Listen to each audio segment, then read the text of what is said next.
오늘도 좋은 날씨입니다. 우리 그 탄탄포차에 오신 여러분을 환영합니다. 이게 도시농부들을 초대해서 오늘도 오늘의 메뉴는 주인장의 메뉴는 슬기로운 도시농부 생활입니다. 어떠세요? 아, 좋습니다. 네? 도시농부가 막 뜨고 있는 것 같아요. 아 그래요? 우리 저기 피터팬님. 도시에서 왔다고 슬기로운 도시농부 하는데 난 싫어. 아니 난 제주에 있는데 슬기로운 도시농부 그러니까 슬기만 쓸게요 그냥. 슬기로운 생활 할게. 슬기로운 생활 뭐든지 할 수 있는 거. 근데 도시농부가 그 뜻이 뭐예요? 도시농부의 뜻? 정의? 그냥 뭐 우리가 그 전문적으로 농사를 짓는 그 전문 농업인이 아니고 취미나 여가로 이렇게 하고 그다음에 소규모죠. 300평을 중심으로 해서 미만 그런 분들이 이제 이렇게 할 수 있는 거고 300평 이상이 되면은 이제 그 어떻게 농민의 어떤 자격을 취득할 수 있거든요. 그 미만으로 해서 보통 생업이 아닌 취미나 여가 생활로 그렇게 하는 분들을 도시농부라고 하죠. 아, 명확하네. 그게 무슨 뭐 사전에 있는 말이에요? 아니면 누가 한 말이에요? 글쎄 뭐 도시농부는 그냥 사전에 있다기보다 어떻게 우리가 우연찮게 부르는 그리고 이제 이 도시농업은 이제 시민단체에 의해서 처음에 만들어졌어요. 네, 그렇게 해서 하다가 이제 이게 2012년도에 이제 법제화가 되고 이제 제도권으로 진입을 한 거거든요. 근데 이제 이게 뭐 단어가 여러 가지가 있듯이 해외에도 굉장히 많은 사례들이 있거든요. 이미 뭐 2차 대전 때 그 끝난 다음에 전후 복구하면서 사람들이 많이 팽피해져 가지고 피폐해진 것을 어떤 농업을 통해서 치유하는 그런 걸로 해서 뭐 영국이라든지 미국 뭐 여러 독일도 그렇고 소련도 그렇고 다양한 형태로 도시농업이라는 단어를 비슷한 활동들을 많이 하고 있죠. 그러면 도시농부가 어떻게 보면 법제화돼서 통용화된 게 10년 됐네, 10년? 네, 이제 10년 됐습니다. 10년 됐는데 그러면 이 도시농부가 운전면허처럼 시험을 봐서 자격증이 있나요? 그 자격증은 이제 발전하면서 도시농업 관리사라는 이제 국가 자격증이 있어요. 그러니까 이제 제도권화에서 이제 도시농업 관리사라고 들어가는데 거기에 이제 그 취득하는 방법이 도시농업 그 전문가 과정이라고 80시간을 수료하고 그 다음에 이제 농업의 그 여러 가지 자격증이 있거든요. 뭐 유기농업 자격이라든지 조경기능사라든지 그거를 취득한 분들한테 이제 농림부에서 지급해주는 국가 자격증이 있습니다. 생각보다 도시농업이 어떤 하나의 직업이나 뭐 장르네요. 그죠? 그렇죠. 이제 취미에서 이제 발전해가지고 직업으로 발전하고 있고 그게 이제 상당히 이제 그전에는 굉장히 좀 약한 직업이었다면 새로 뜨는 직업으로 이제 발전하고 있는 상황이고요. 그게 이제 실질적으로 이제 생업까지 연결되는 사례들이 많이 나오고 있습니다. 아니 듣고 보니까 그거 괜찮은 것 같은데요. 나도 아까 싫다는 말 취소. 아니 우리 피터팬님 도시농업 농부가 되고 싶은 생각은 없으세요? 전 어려서부터 그걸 했어요. 제가 여기 오기 전에 서울서 살고 있었는데 이미 결혼할 때부터도 그랬고 내가 집을 이제 아파트 생활을 하기 시작하면서부터 나는 베란다에서 뭔가를 키웠어. 촌놈이 돼가지고 그냥 놔둘 수가 없는 거예요. 그래서 비닐봉지 갖다가 놓고서 물 부어놓고 나서 거기다가 또 뭐 고기를 키우거나 아니면은 또 흙 놓고 나서 또 뭐라도 키우거나 늘 쭉 해왔기 때문에 저한테 일상이 되어 있는데 다만 지금 얘기 들어보니까 300평 미만까지는 이제 뭐 도시농부를 하고 그 다음에 이상 되면 농민을 한다 그러는데 따지고 싶진 않지만 농부나 농민이나 같은 말 아니요? 그렇죠. 그럼 뭐 이게 자격증이라는 게 반드시는 아닐 수 있겠네요. 그렇죠. 반드시는 아니고 그냥 일상적으로 도시 농부들은 굉장히 많아요. 아까 우리 피터팬님 말씀하셨듯이 할머니들이 그 우리 유효 공터 있잖아요. 거기다가 뭐 이렇게 심고 하는 것들은 굉장히 일상적이잖아요. 우리가 보통 이제 경작 본능이 있다고 하는데 우리는 바늘 꽂을 만한 땅만 있어도 뭔가 심어요. 그게 뭐냐면 항상 소출을 필요로 하고 그렇기 때문에 취미로 하시는 분들 이런 분들을 통상 도시 농부라고 하죠. 우리 체리님 네. 어저께 저한테 도시 농부가 되고 싶다고 하셨는데 네. 뭐 궁금한 거 없어요? 어제 도시 농업, 도시 농부에 대해 우리가 얘기를 나눴었는데, 내가 관심 있었던 분야가 바로 이거였구나라는 생각이 들어서 사실 오늘 휴무인데도 또 얘기를 듣고자 이렇게 왔어요. 도시농부 관심 있다는 게 옷을 그렇게 입고 와? 옷 갈아입고 우리 바지 다 갈아입고 나와야 돼. 도시 농부니까 맞아. 지금 요 폼이 전형적인 그 도시 농부의 폼입니다. 그러니까 우리가 그 도시 농부라고 하면 허접하게 막 작업을 하는 게 아니고 세련된 모습들. 그래서 요즘에 이제 뭐 박람회라든지 도시농업 박람회 같은 거 할 때 컨텐츠가 딱 요런 모습이 모델이에요. 그러니까 까도녀라고 그러나요? 아니면 도시 여자가 이렇게 하는 것들, 멋스러운 것들 이런 모습들이기 때문에 전형적인 도시 농부의 어떤 폼입니다. 멋있네요. 그러니까 옷을 그럴싸하게 입어도 농사를 지을 수 있는 게 도시 농업이구나. 야.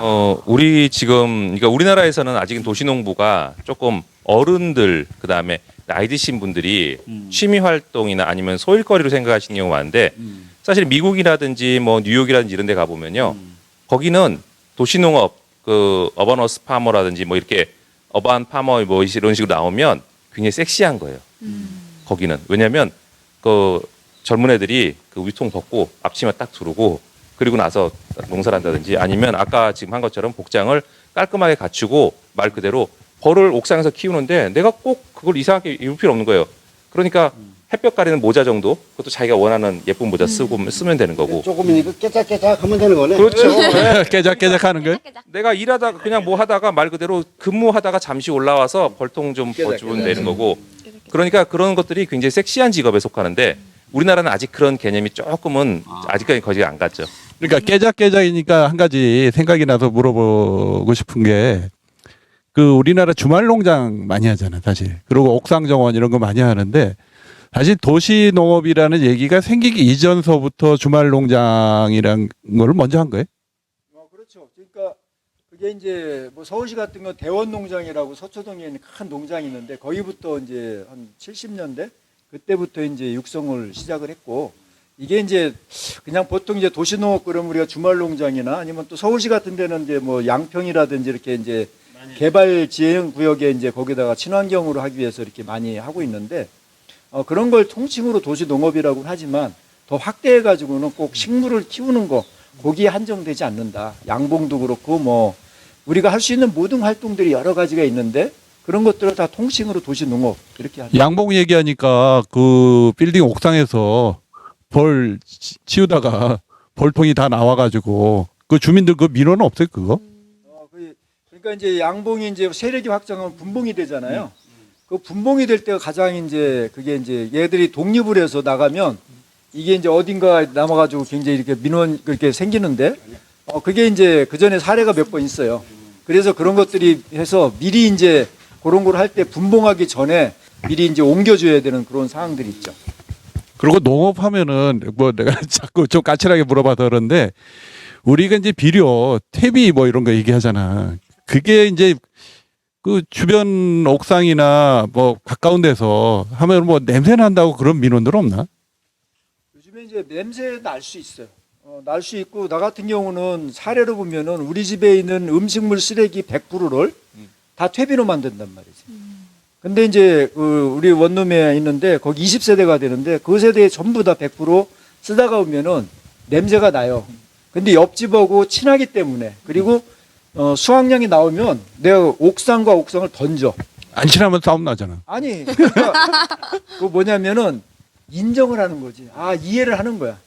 그게 뭐냐면 서로 소통이 되고 또 이게 생산물 나오는데 그 집은 정원만 있고 우리 집은 농산물이 나오니까 예서 오이라든지 뭐 같은 거 있을 때 보이면은 이제 그냥 주기도 하고 막 한단 말이에요. 그러니까 이해가 되는 거야. 그러니까 도시농업이 아까 우리 하늘나무가 잠깐 얘기했잖아요. 미국의 사례. 섹시하고 싶어도 이놈의 퇴비, 비료 이것 때문에 섹시해지지 못하는 것 같아.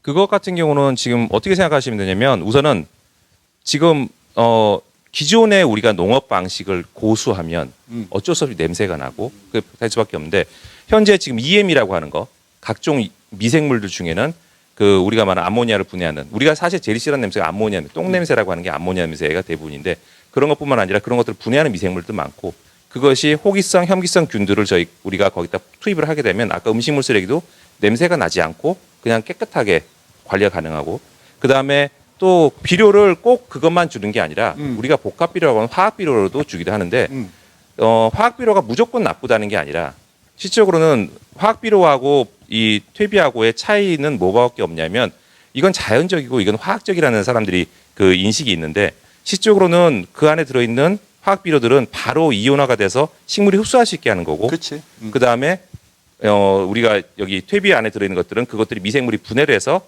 그것을 이온화시켜서 흡수하는 방식. 그것의 차이점 뭐밖에 없냐면 미생물이 관여하냐 아니냐의 차이일 뿐이지 Fe 철 이온이 이것이 자연산이냐 뭐 저기 공업산이냐 이거는 전혀 식물한테 상관이 없기 때문에 어차피 원소는 똑같지 뭐. 적정량을 적정하게 사용하게 되면 냄새도 줄일 수 있고 그런 민원 발생도 줄이면서 할 수 있는 농업이 충분히 가능합니다. 내가 자꾸 왜 냄새 얘기하냐면은 그 제주에 지금 한림에 그 축산 농가가 많죠. 제주 바닷가에서 아주 좋은 공기 마시고 참 기분 좋아졌는데 축산 농가 쪽에 지나가면은 조금 짜증나. 그러니까 농업 그러면 그거랑 바로 연관이 돼. 연상이 돼.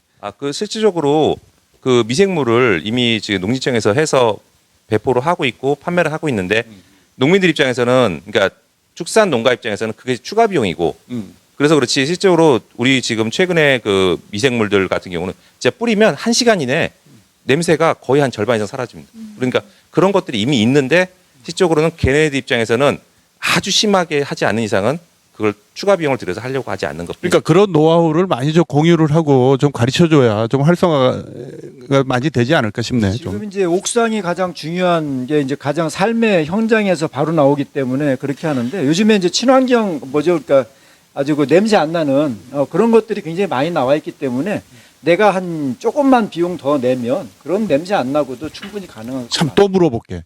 옥상 정원을 하면은 토양이 뭐 건강하면은 지렁이가 많다고 하잖아. 그럼 옥상에서 지렁이들 많이 생기면은 그거 뭐 어떻게 되나? 우리 집이 주민들 입장에서 우리 농업을 좋아하는 사람은 지렁이 괜찮다고 하는데 그렇지 않은 사람들은 응? 지렁이 우리가 굉장히 많은데 혐오스럽게 생각하잖아. 그게 음식물 쓰레기를 먹고 이제 음식물 남잖아. 그걸 땅에다 묻으면 이제 그 지렁이들이 많이 생겨. 그래가지고 얘들이 이제 비가 오면은 지렁이가 바깥에 나온단 말이지. 그럼 얘네들한테 이제 얘기하지. 야, 왜 나왔어? 집어 넣는 거야. 그러니까 토양 속에 미생물이 활발하면 땅 속에 당연히 그 식물들이 잘 자란 말이야. 왜냐하면 공국을 만들어주고 또 걔들이 분변토를 만들어주기 때문에 그래서 그리고 또 이제 옥상에 이렇게 식물을 키우고 이렇게 하단을 만들면 벌레가 생겨요. 예를 들어서 뭐 그렇게 그런 그렇지. 벌레. 근데 그런 것들을 다 우리가 박멸하거나 이런 게 아니고 인정을 하는 거지. 왜? 얘들도 토양에서의 역할을 한다.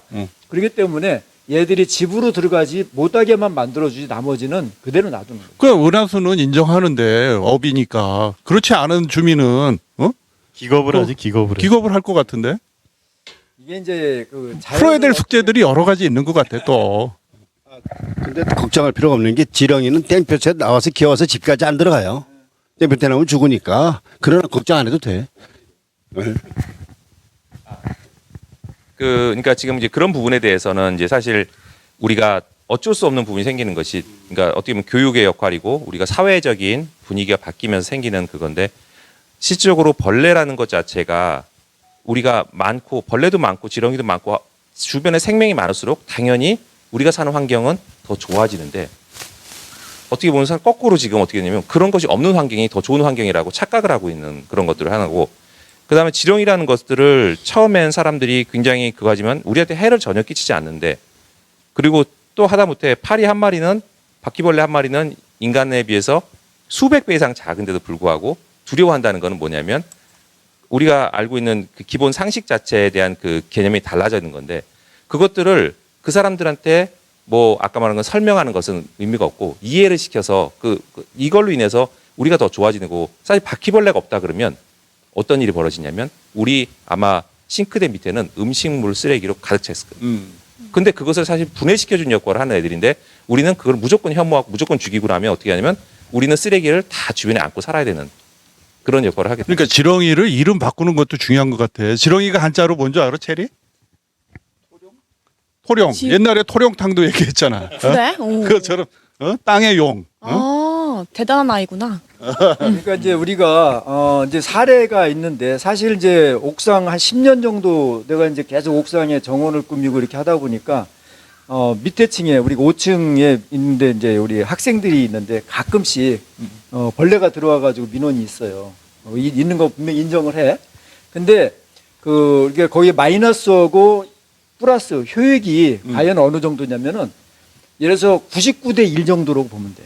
그러니까 작은 걸 갖고 너무 확대해 가지고 안 하는 거 그런 건 굉장히 큰 문제가 되는 거고 그러니까 이제 이거를 아무리 설득을 해도 사실은 안 돼요. 근데 이제 옥상에다 우리가 푸르게 만들어야 되는 이유 중에 하나가 도심 열사마 굉장히 크게 있잖아.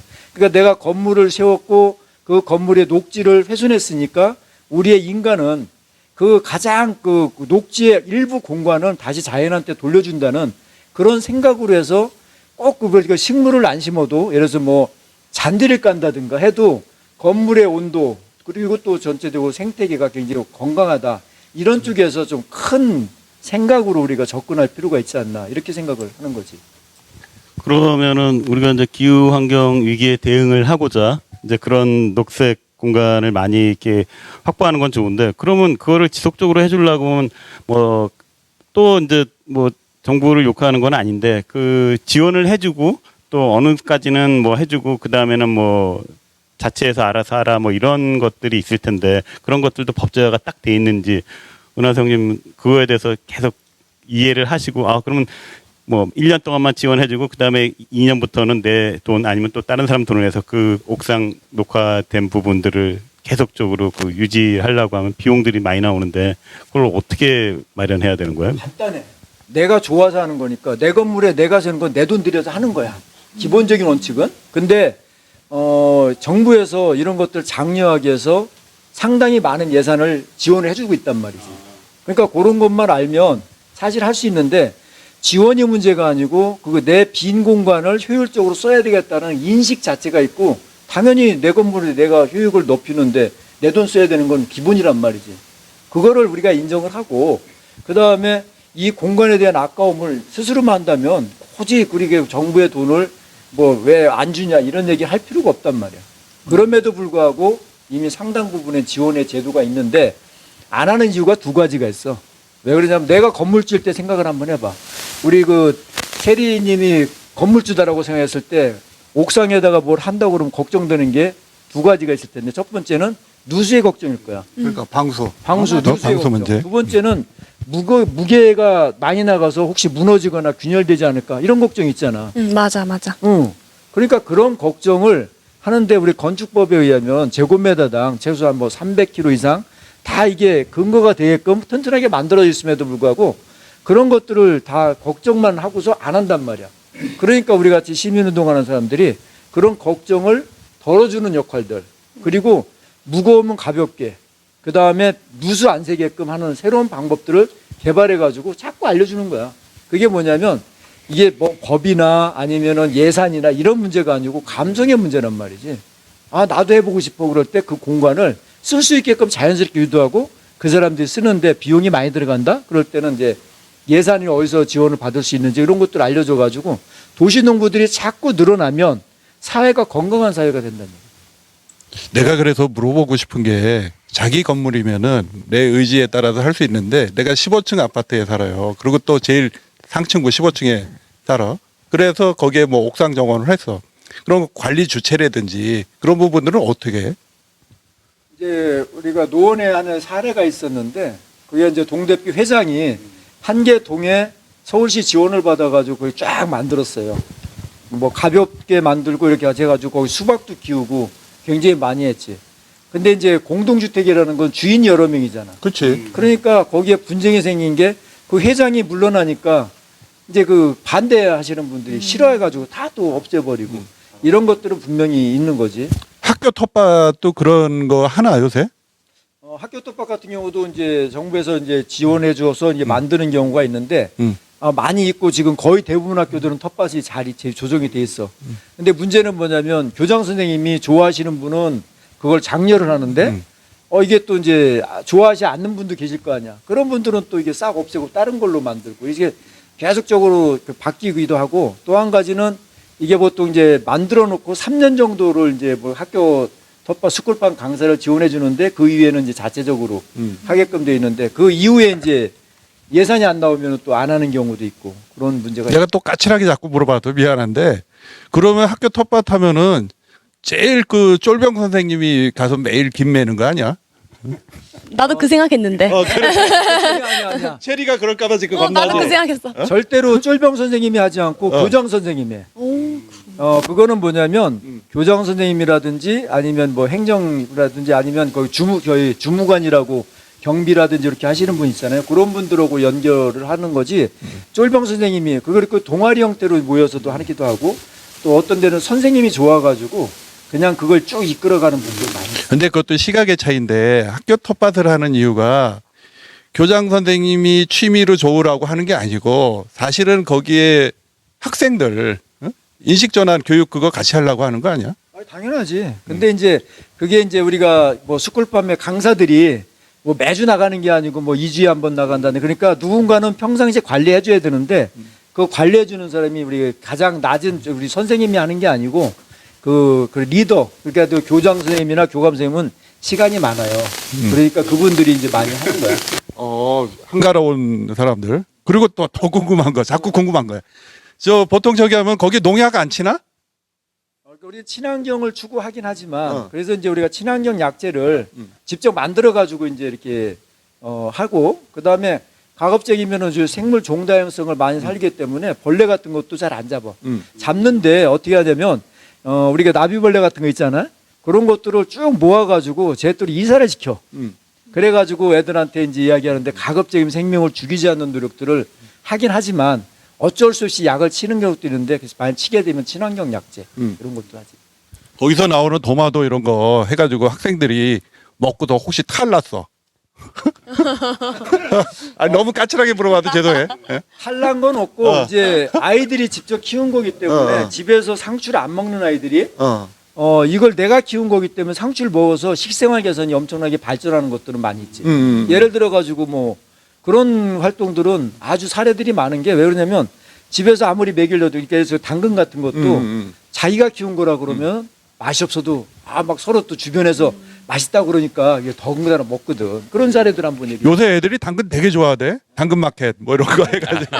실질적으로 이제 그 사례가 정확히 내가 경험했던 사례인데 그러니까. 스쿨팜이라 그래서 학생들한테 이렇게 강의하고 뭐 하는 그런 과정들인데 초등학교 애들한테 그 이제 텃밭들을 만들어 놓고 자기 이름을 꽂아주는 거. 중요한 건 그거 항상 포인트로 자기 이름을 꽂아주면은 이거는 자기 것이 되는데 그거를 키워서 하는 데까지는 그냥 초등학교에서 하고 있었는데 어느 날 어떤 할머니 한 분이 전화 오셔가지고 뭐라고 하냐면 저기 혹시 그 텃밭 강사 하시는 분이시냐고. 그래서 네네 그러신다 했더니 저기 우리 애가 우리 그러니까 손자가 얘가 갑자기 집에 와서 야채를 먹는데 그래서 아니 예 그게 좋네요 그랬더니 그게 아니고 뭔가가 문제가 있다. 그래서 왜요 그랬더니 얘가 어느 정도였냐면 햄버거에다가 야채를 갈아 놓으면 그 햄버거를 다 분해를 해서 야채를 다 빼고 먹을 정도로 했던 애가 갑자기 어느 날 집에 오더니 자기는 쌈을 싸 먹는 게 자기는 너무 좋은 거라고 하면서 갑자기 쌈을 싸 가지고 밥을 먹더래. 그래서 깜짝 놀래 가지고 이제 그러니까 그 할머니는 이제 돌봐주긴 하지만 이제 그 부모님이 놀래 가지고 할머니한테 전화한 거죠.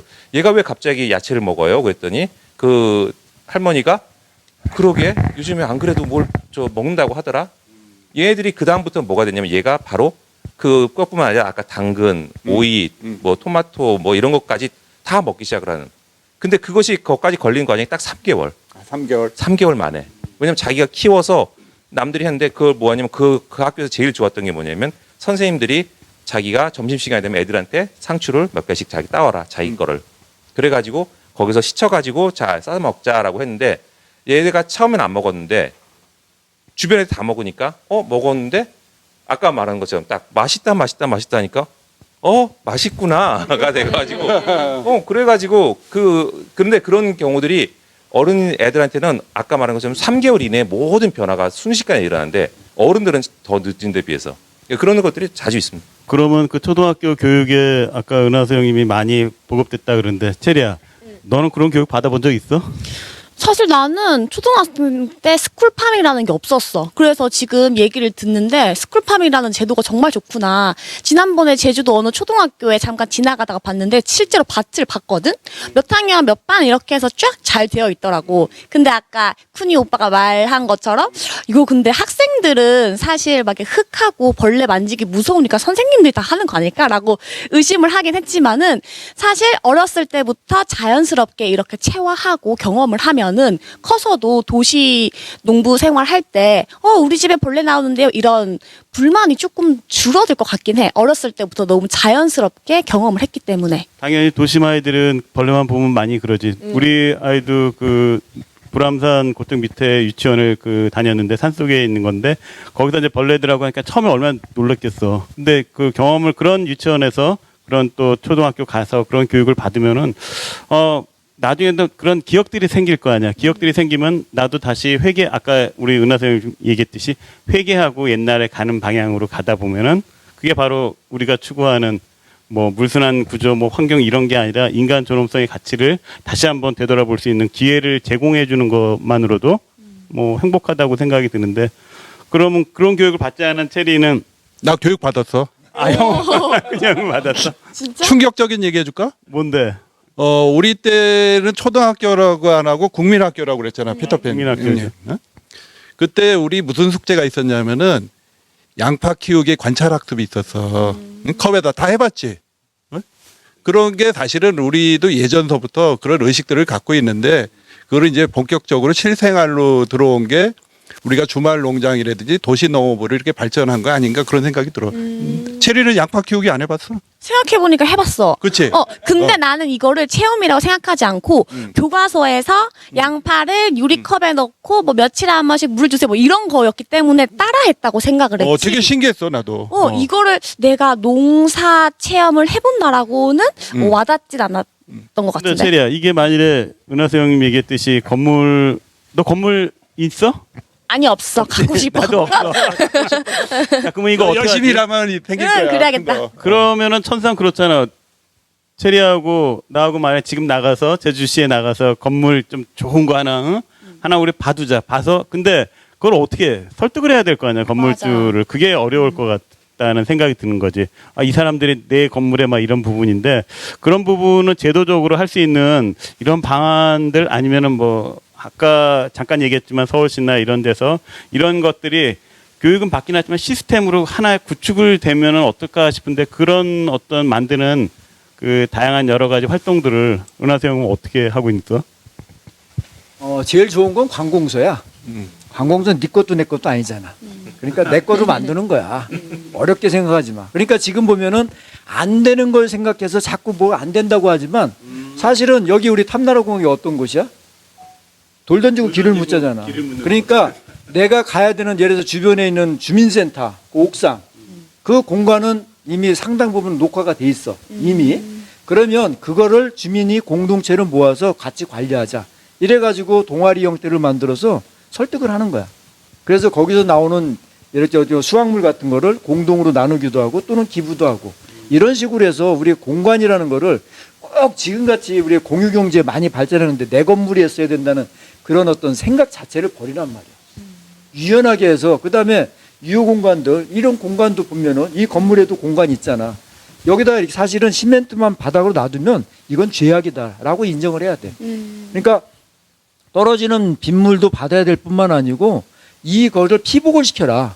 그게 뭐냐면 꼭 식물을 먹는 걸 심는 게 아니고 흙에다 놓고서 거기다가 잔대만 깔아놔도 지붕에 하나님이 내려다 보면은 이게 바위인지 아니면 흙인지 이거는 다른 게 없어요. 피복이 됐느냐 안 되느냐. 그렇기 때문에 철학 자체가 그냥 꼭 내 건물 이런 거 우리 여기서는 따지지 말자고. 안 그래요, 형님?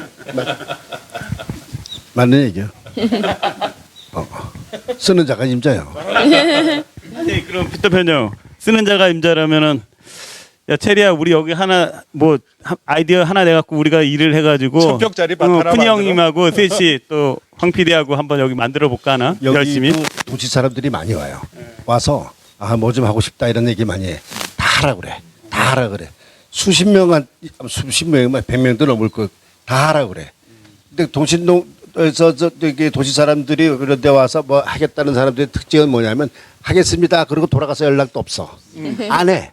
그렇기 때문에 지금 이제 그 도시농부 도시농업이 쭉 해나가는데 확산하는 거가 어느 정도까지 가다 보면 한계가 부딪힐 거예요.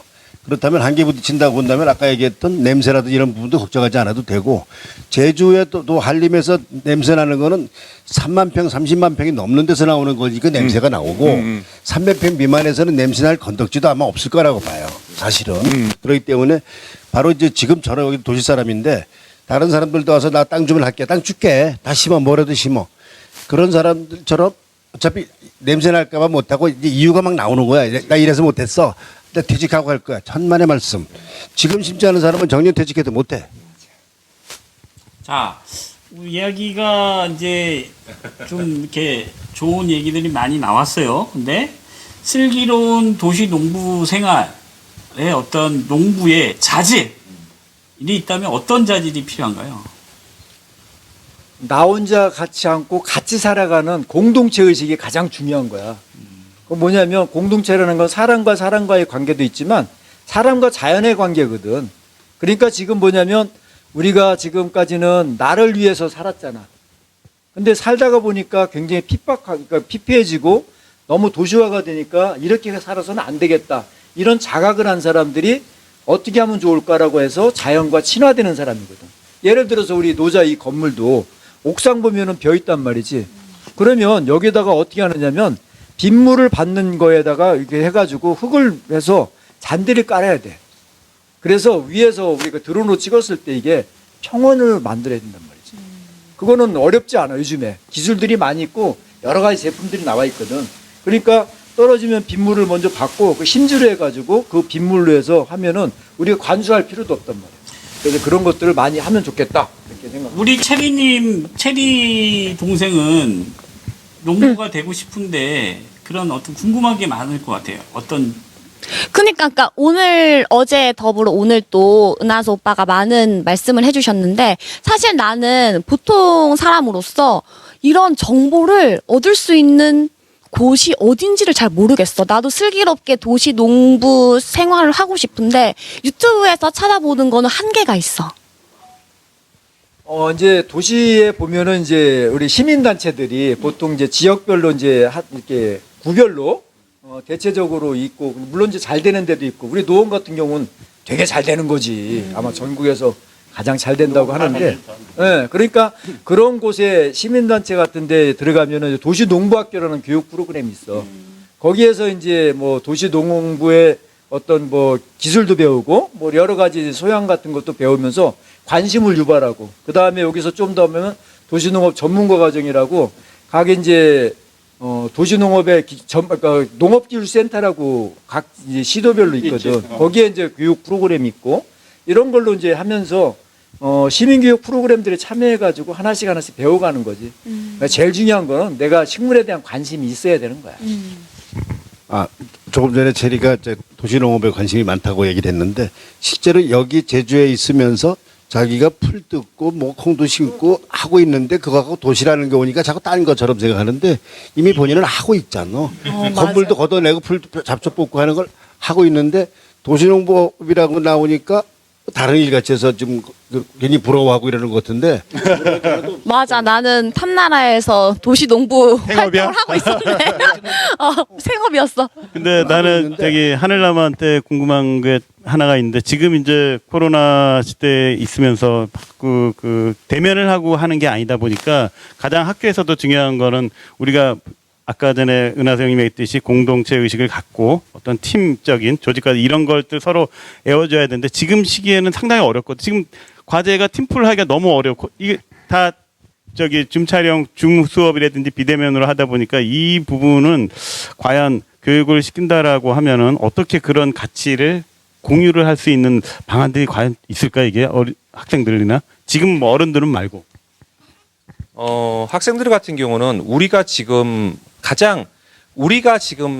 접근하기 힘들 뿐이지 사실 학생들 아이들은 이미 줌과 온라인 강의와 이것에 너무 익숙해져 있고 어떻게 보면 오프라인보다 훨씬 더 그것이 거기서 배우는 것들이 많기 때문에 실질적으로 우리 지금 큰딸이 지금 빵을 만들고 있는데 중학교 2학년인데 그것을 어디 배워서 간 적이 한 번도 없고 뭐 했냐면 자기가 나 해보고 싶어 그래서 그럼 해봐라 했더니 인터넷을 보고서는 자기가 다 배워가지고 식빵을 만들어요.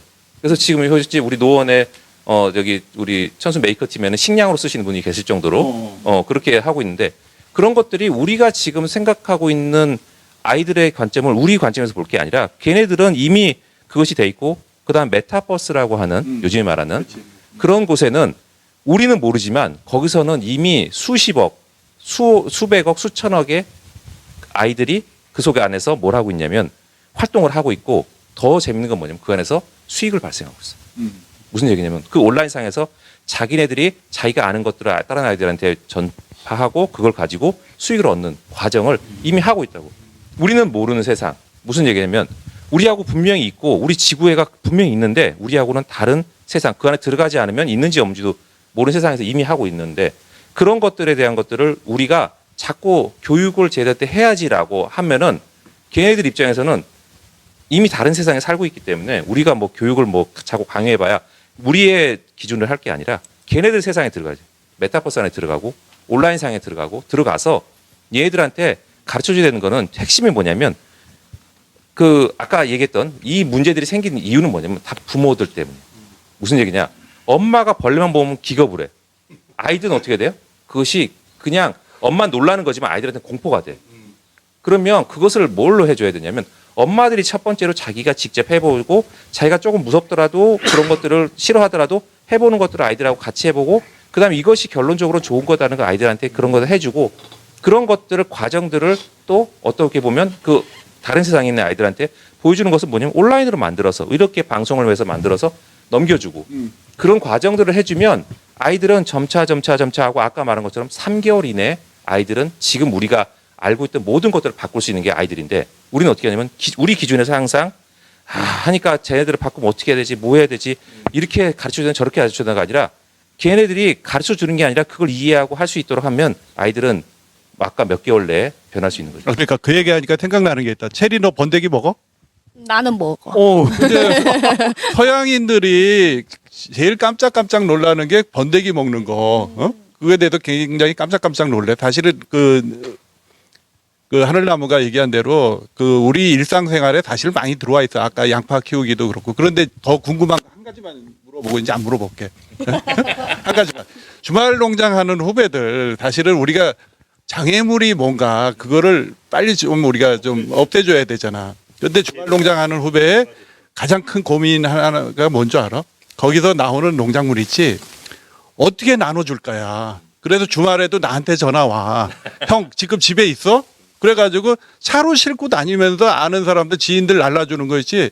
나눠주는 거. 이거 굉장히 큰 일이야. 그래서 내가 물어보고 싶은 게 그런 주말 농장도 그 단위로 해서 판매라든지 그렇게 해가지고 소비를 쉽게 해줄 수 있는 그런 게 있어?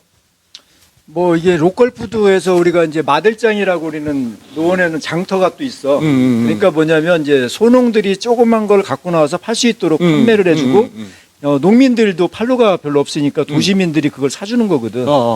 지금은 이제 온라인으로 매주 지금 하고 있는데 이런 것들은 이제 우리가 스스로가 필요에 의해서 만드는 장터들이 이제 뭐 해화동의 마르쉐라든지 우리 노원 같은 경우는 마들장 뭐 여러 가지 이제 지역별로 이렇게 만들어져 있고 그러니까 그거는 정규 유통의 과정으로 무슨 세금을 내고 하는 게 아니고 큰일이야, 그냥 그 뭐랄까 그 길거리에서 이렇게 팔듯이 그런 식으로 자연스럽게 생기고 또 이렇게 활성화되고 있고 그리고 이제 아까 주말 농장에서 이렇게 이제 나올 때 그게 이제 판로가 좀 어려운 게 뭐냐면 같은 때 같이 나와. 상추 나올 때 다 상추가 나오거든. 가격이 폭락하네. 예, 폭락이 아니고 아까 얘기했잖아. 이거 이제 막 주고 싶은데 한 번 받으면 두 번은 이제 이게 안 받으려고 그러잖아.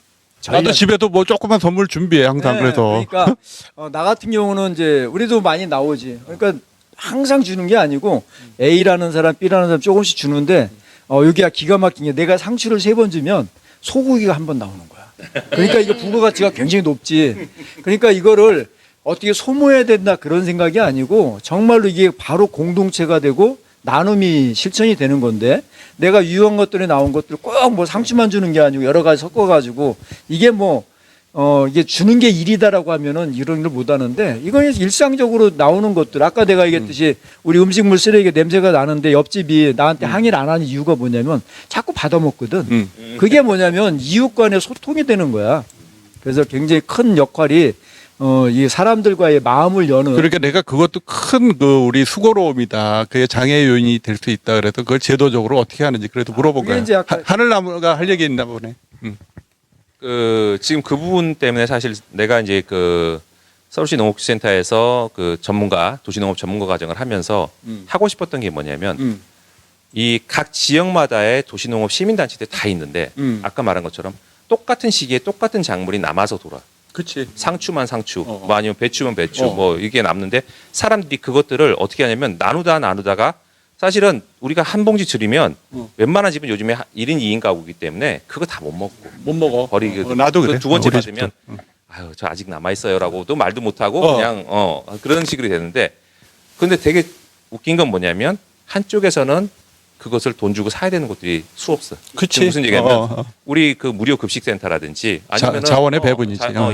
이런 아이동돈 센터라는 이런 곳 같은 경우는 없어서 지금 사실은 돈 주고 사야 되는데 그 사람들한테는 그것이 시장에 큰 역할을 하지 않는 것이기 때문에 그런 것들을 어떻게 하냐면 각 지역에 있는 도시 그거를 하고 그것을 정책적으로 하는 그런 것들을 자꾸 국가가 어떻게 하는 게 아니라 그것을 가지고 수익을 얻을 수 있는 하나의 젊은 친구들이 나와서 그걸 가지고 그걸 쭉 돌면서 그걸 다 수거를 해서 하나의 패키지화해서 그것들을 저렴한 가격에 아니면은 아까 그런 단체들한테는 하고 남은 것들 무료로 주기도 하고 이런 시스템을 만들어 버리면 그 자체가 하나의 순환되는 걸 갖추고 소모도 되는 그런 것들이 충분히 가능한데 하늘나무 네가 빨리 만들어야겠다 내가 보니까. 그러니까 네. 아니 나도 듣다 보니까 지금 저 우리가 저 슬기로운 도시 농부 뭐 이런 농부 생활인가 뭐 이렇게 나오는데 지금 같은 경우는 이제 쭉 뭐 시민 활동도 하면서 전체적으로 확산해 나가고 어느 정도 규모라든지 수준에 올라온 사람들의 얘기란 말이에요.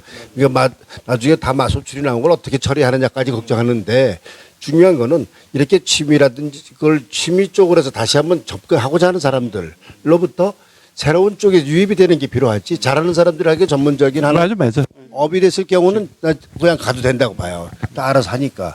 자 그렇다면 아까 번데기 뭐 체리가 먹는다 그랬는데 난 번데기 못 먹어. 또 지렁이도 못 만져 솔직히 말해서. 난 번데기 못 먹어? 벌레를 못 잡아.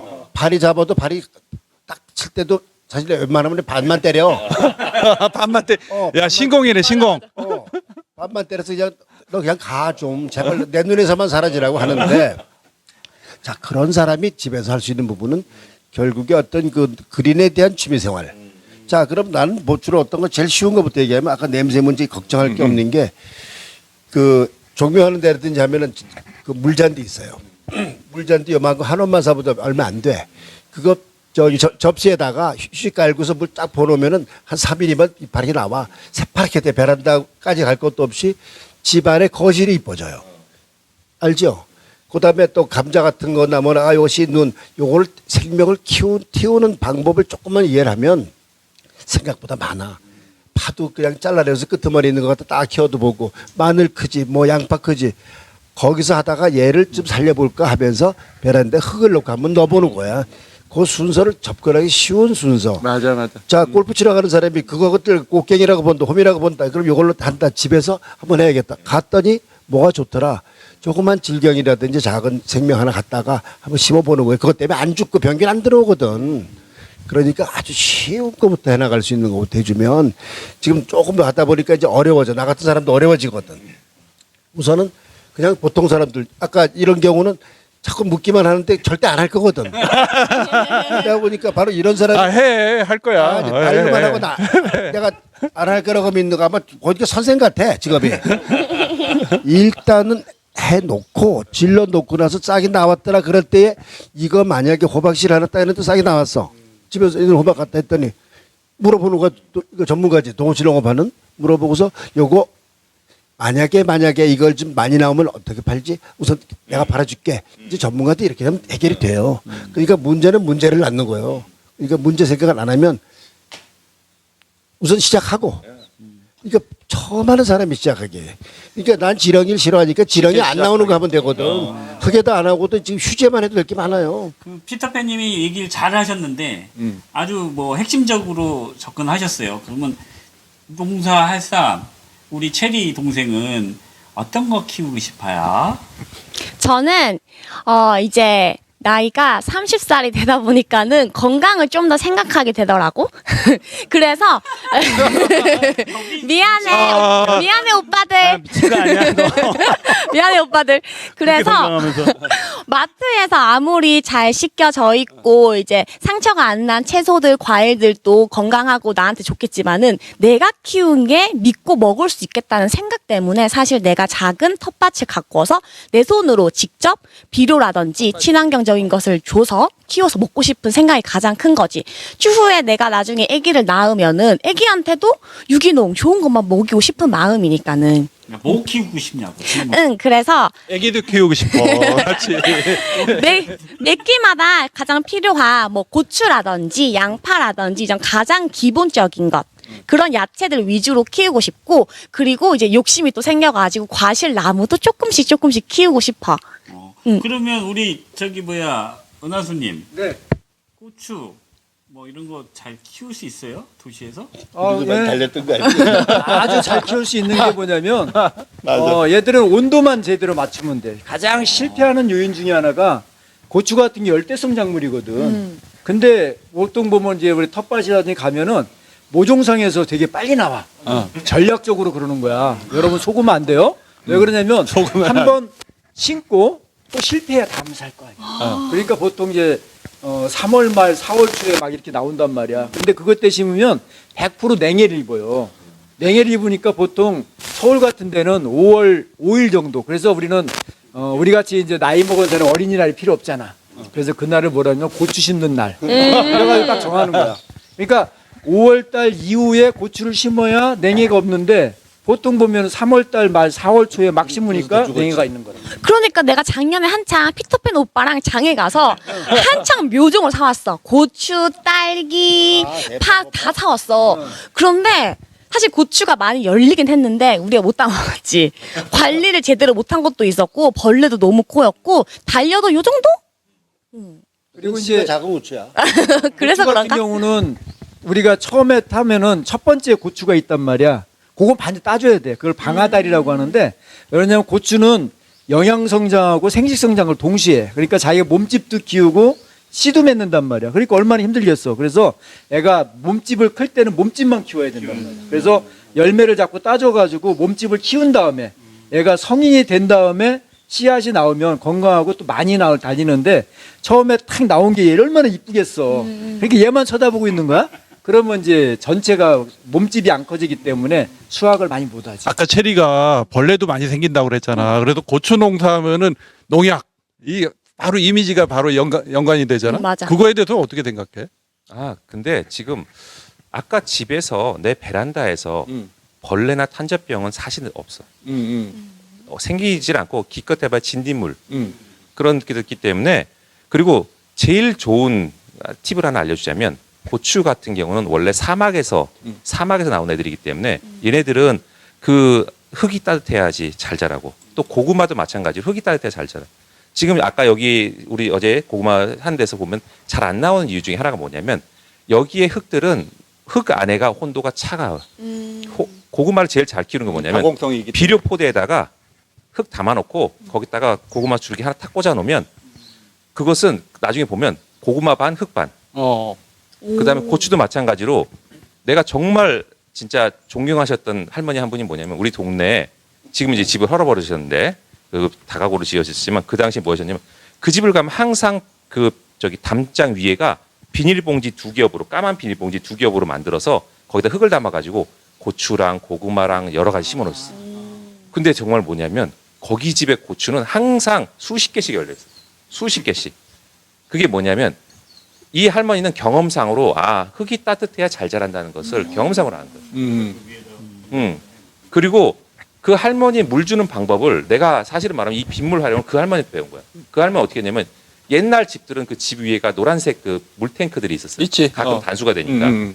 그분이 그걸 어떻게 했냐면 거기 빗물에서 나오는 통에 옛날엔 수도 연결되던 걸 빼버리고 거기다가 그 옛날 빨간색 이게 주름 아니 빨간색으로 된 이 호스가 있어요. 주름 호스. 옛날 거. 그거를 갖다 걸쳐갖고 이렇게 해갖고 걸쳐서 걷다가 받아 놓으시고 그래서 이 할머니가 그 담장을 올라다닐 수가 없으니까 간단하게 뭘 해놓으셨냐면 호스를 쫙 그 위에다 올려놓고 구멍을 뻥뻥뻥뻥 뚫어가지고 어떻게 하시면 아침이 되면 할머니가 가서 호스 이거 수도꼭지를 쫙 열어갖고 그럼 물이 또또또 떨어지는 거 보고 있다가 아 이만큼 됐다 그럼 잠그보시고 어떻게 보면 자동 관수에 아주 기초를 이분은 그냥 움직이기도 힘들고 뭐 하시는데 하시니까 이분이 하시는 일은 뭐만 수확만 하시는 거예요. 그리고 비료 아까 말한 것처럼 냄새 안 나는 비료를 쓸 수밖에 없는 것이 이 할머니는 아까 음식물 쓰레기를 어떻게 하냐면 한약 찌꺼기하고 이런 거하고 섞어가지고 그냥 푹 삭혀놨다가 거기에서 나온 물을 한 바가지 해서 푹 그게 끝. 아니, 굉장히 중요한 얘기인데 도시농업에 관심을 갖게 될 수 있는 사람들이 되게 이제 은퇴자들이 많아요. 시간이 많은. 그러니까 어떻게 보면 시골에 할머니 정도의 노하우는 없지만 할머니만큼 시간이 있는 사람들이 많이 생기거든. 나이가 어느 정도 들면은 이제 어디 나갈 데도 없어요. 집에만 있으면 심심해. 텔레비만 맨날 볼 수도 없고. 그렇기 때문에 오히려 소일하는 방법에서 이제 한다면 굳이 도시 농업 농부라는 차원이 아니라 하더라도 자, 뭐 고추, 토마토 좋다 이거야. 자, 파도 그렇고 한 개씩만 심어 화분 하나에. 하나씩 하다 보니까 좋으니까 어떤 거는 다른 거 하지 말고 화분 10개에다가 맨 처음에 하나씩 심다가 요번에는 저기 파만 심어야겠다. 그리고 아까 같은 경우 애기 키우다가 콩만 심어서 완두콩만 심어 보니까 우리 완두콩은 요걸 가지고 열흘을 먹었어. 자, 이런 부분부터 하다 보니까 어디 밭 좀 없나? 그러다가 보니까 이제 도시농업 네트워크라든지 이런 데 연결해가지고 이제 그때 연대가 들어가면 그랬을 때 어느 정도 취미와 성향이 비슷한 사람들이 연대가 돼야지 그렇지 않으면 연대 안 되면 연대만 다니면서 이렇게 문제만 찾는 사람이 있을 수가 있어. 연대가 문제가 많고. 아, 이렇게 맞는 것 같아.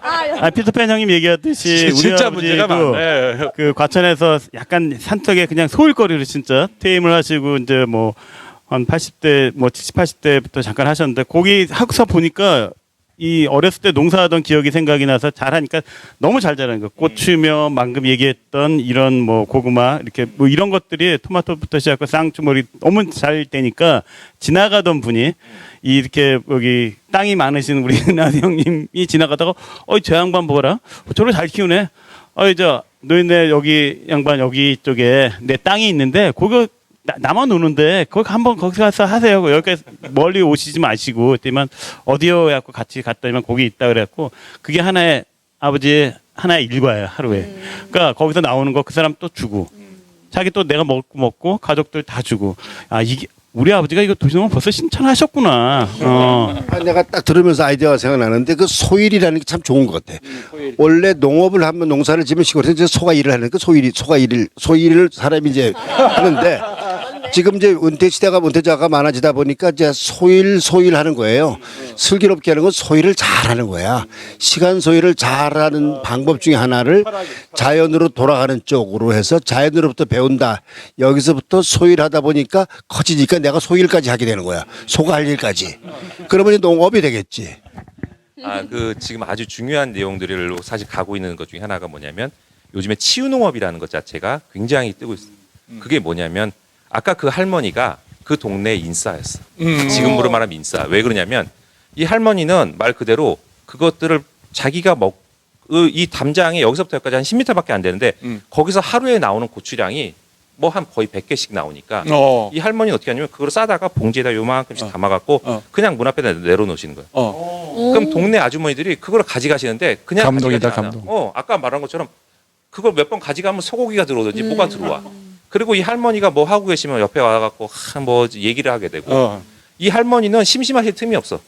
항상 나가면 이분 할머니 주변에는 사람들이 와갖고 이번에 고추가 어땠느니 뭐가 어땠느니 이번에 뭐 먹으려고 하는데 안 되느니 이거 좀 드셔보세요 어쩌세요. 그것들이 가능한 것이 뭐냐면 그 치유 농업이라는 것 자체. 그러니까 농업에서 꼭 그게 아니라 이분은 이미 커뮤니티를 완성을 하신 거고 자기 주변에 그걸 만드신 거고 그런 것들을 하시는데 시작한 가장 중요한 것이 뭐냐면 그 비닐 두 겹에다가 그거 하나 딱 꽂아서 시작한 것이 시작이 되신 거라고. 비닐 여기다 구멍 하나 딱 꼽아서 마을에 평화가 오는 거네. 그렇죠.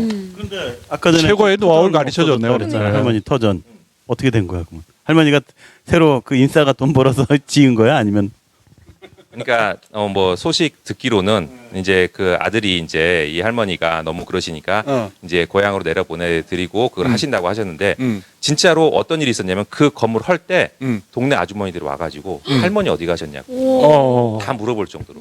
그러니까 그런 것들이 그 동네에서는 이 할머니가 감동이다. 중심이 돼서 그런 것들을 하게 되는 건데 그게 지금 아까 말했듯이 이 할머니는 사실은 시골에 내려가시면 더 외로우실 거예요. 그렇겠죠. 그런데 자기가 도시에 있었던 동안 하는 것으로 자기가 많은 그걸 받으시고 그분만 치료받은 게 아니라 그걸로 인해서 그것을 자기가 고추 하루 한 끼 아이들하고 먹을 수 있는 걸 가져가신 분들도 이미 많은 치유를 받은 거라고. 그 치유 얘기 나왔으니까 궁금한데 그 아파트 사는 아이들 아토피가 요즘에 되게 심각하잖아요, 도시에서. 저희 애기도 그래서 저기 뭐 캐나다 보냈는데 그 어때요? 아이들이 건강해지는 사례도 있어요? 그거 제가 하나 좀 말씀드릴게요. 그러니까 조금 이 얘기는 아마 약간은 불편하게 생각할 수도 계실 수 있어요. 뭐 그러냐면 제가 실질적으로 경험한 것들이니까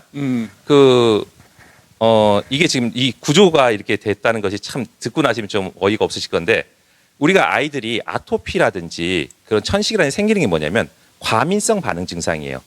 정상적인 반응을 과대적으로 몸이 자꾸 증폭을 시키는 거라고요. 그게 뭐냐면 아이들이 경험이 없어서 그래요. 면역력이 부족해서.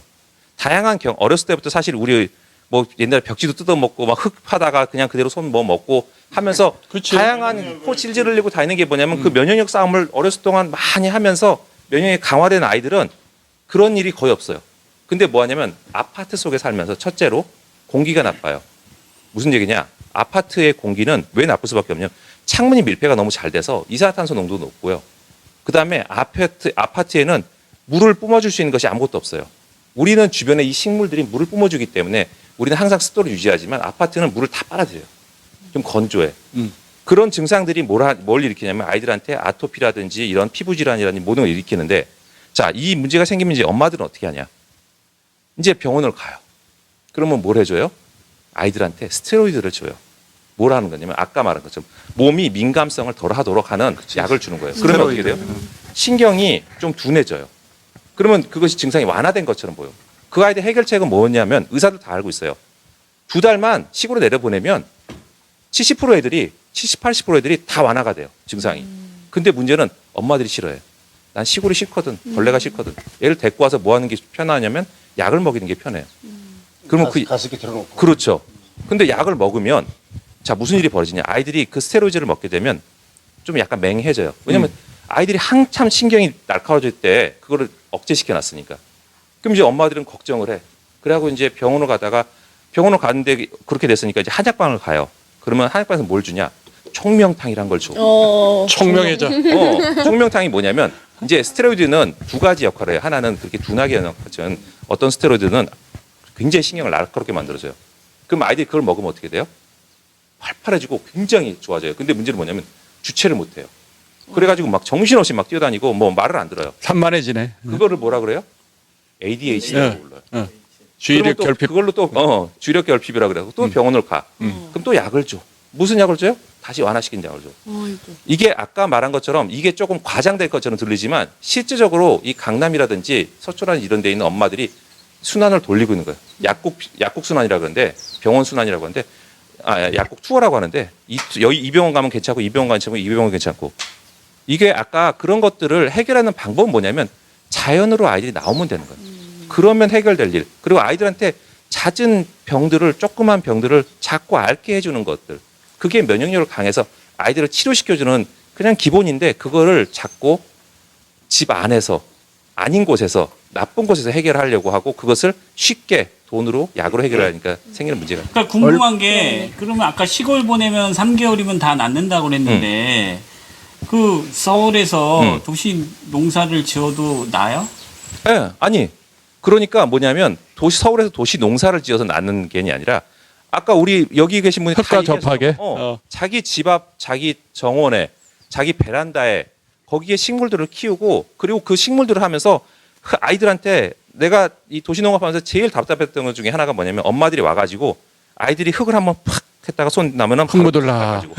팍 했다가 물티슈 닦아가지고 그것이 그 아이를 사실은 죽이는 과정인데 엄마들은 그거를 깨끗하게 한다고 그게 아이들을 위한다고 생각한다. 근데 그게 아니라 그 아이들이 흙을 만지고 뭐하고 하면서 생겼던 그 면역력들이 결론적으로는 코로나라든지 이런 병들의 면역을 강화를 시켜주는 건데 그런 것들을 하지 않고 그러니까 그걸 하는 제일 좋은 방법은 뭐냐면 내 주변에 자연을 많이 만드는 거죠.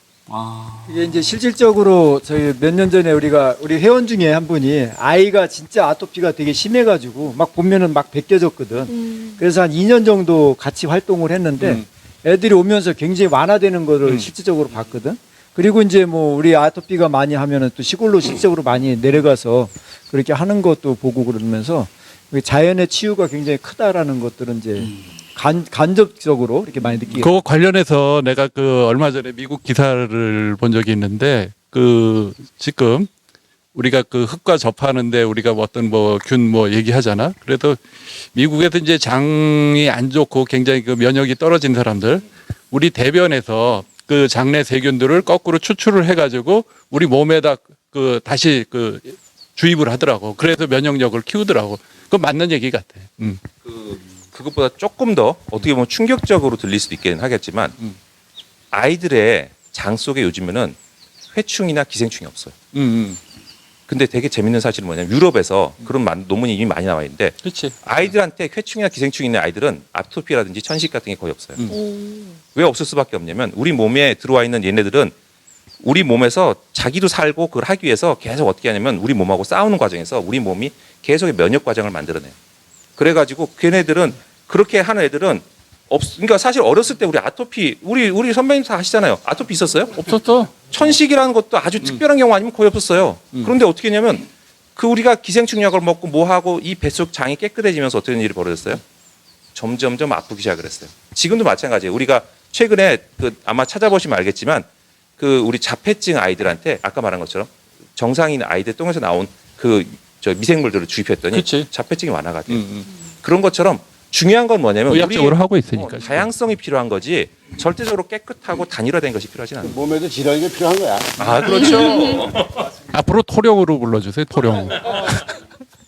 많이 접해야겠는 게 이게 도시농업이라는 게 어떤 목적을 가지고 하는 게 아니라 그런 그 녹색을 접할 수 있는 공간 확보를 해주고 자연스럽게 나가면은 한 발 건너면 바로 녹색을 볼 수 있는 집에서도 이런 게 중요하다 그러고 아까 전에 황 PD가 했지만 캐나다를 왜 보내? 여기를 보내. 여기에 은하수 형님한테 보내 이 사람아. 금방 끝나. 3개월이면 끝나. 우리가 이제 얘기를 하다 보면 이제 자꾸 뭐 이렇게 좀 어렵게 흘러가는 경우가 많은데 아까 시골 보내라 그랬잖아요. 시골 보내면 좋지. 근데 시골 보낼 수 없으니까 애들 방에서만 저 게임하거나 뭐 테레비 보거나 하지 말고 1시간 전 나가서 저 공원이라 갔다가 놀다 와라. 이렇게 하면 돼. 우선은 쉽게. 그런데 이제 이원해야 돼. 꼭 공부시키려고 그러니까 어차피 공부 많이 한 사람들도 뭐 특별히 잘 되는 거 없으니까 오히려 자연 속에서 더 많이 적응하는 것이 좋겠네. 그렇게 되면 사실 이제 그러다 보니 풀도 보고 매미도 보다 보니까 나이 들어서 도시농업에도 관심을 가지게 되고 이렇게 하는 거 아니겠어? 순작용이? 맞아. 우리 체리 동생. 응. 오늘 이야기 좋았어요? 나는 문득 이런 생각이 들었어. 내가 3년 전에 제주도로 와서 육지로 올라갈까, 제주도에서 정착할까 생각하다가 사실 제주도에서 정착하기로 결정을 했는데 사실 그 이유는 내가 결혼을 해서 아기들이 뛰어놀기가 너무 좋겠다라는 생각 때문에 아직 아기도 없고 결혼도 안 했지만은 그런 생각 때문에 결정을 했는데 이게 결론적으로는 도시 농사 그리너리한 이런 생활과 더 밀접하고 자연스럽게 내 가족들을 겪게 하고 싶었구나라는 생각에서 시작된 것 같아. 핵심 요점 정리. 저기 뭐 얘기가 1시간 넘게 이제 진행이 돼서 좀 정리를 해야 되는데 사실 아파트에 사는 사람들이 많거든요. 근데 도시농업 너무 거리가 먼 것 같은데 이거 어떤 단체나 뭐 어디 뭐 장소나 이런 걸 구하기 힘든 사람들의 애로점은 어떻게 해소할 수 있어요? 아파트 같은 데는 베란다가 가장 큰 공간이고 거기에서 우리가 다들 이제 나무라든지 화초 같은 거 다 심잖아. 그러니까 예, 그게 어려운 게 아니고 이미 내가 그런 활동을 하고 있단 말이야. 안 하는 사람이 모든 지금 집에서. 프로그램 만들고 있어. 그렇기 때문에 분류하지 말고 모든 시민들이 도시 농부다 이렇게 생각을 하면 돼. 그러니까 그래도 좀 뭐가 쉽게 뭐 어디 저는 우리 좀 집 사람이 다 하고 있대요. 배우고 그러니까. 싶거나 갖춰줄 거다 땅을 있어. 공유할 수 있는 곳이 없어요? 지금 이제 그 각 구청별로 그 홈페이지에 들어가면은 텃밭 분양하는 게 이제 2월 달이나 3월 달에 다 있어. 그러니까 이제 크진 않지만 분양? 물론 경쟁률이 좀 치열하긴 하겠지. 그다음에 이제 서울시에도 뭐 양평이라든지 양수리 같은데 이제 그런데도 상당 부분 했고 금액도 저렴하지. 근데 중요한 거는 멀리 있기 때문에 차량으로 이동하는 게 좀 한계가 있긴 한데. 탄소 배출하네 또. 그리고 또 이제 예를 들어서 노원 근처에 있다. 그럼 뭐 당연히 노원 도시농업 네트워크에 연락하면은 같이 이렇게 또 활동을 할 수도 있는 거고. 그렇기 때문에 본인이 관심 있는 사람들은 다 또 찾게 돼 있어요. 그래서 일부러 우리가 알려준다고 하기보다는 스스로가 조금의 노력은 필요하다 이렇게 봅니다. 오늘 좋은 얘기 한 것 같아요. 슬기로운 도시 농부 생활. 그 아주 매우 유익한 방송이었던 것 같은데 오늘 그 탄탄포차에서 제 주인장의 요리를 맛있게 드셔서 너무 감사하고 여기서 마무리해도 될까요? 네. 예, 오늘 수고하셨습니다. 네, 수고하셨습니다. 우리 도시농부 합시다. 이렇게 합시다. 이건 취미생활이니까 그냥 소일하지. 소일. 아이, 좋아요. 예, 박수 감사합니다. 소일이라는 게 진짜 그렇네요. 소일. 오늘 너무 감동적인 얘기 많이 들었어요. 아, 그래요? 아, 진짜 소일이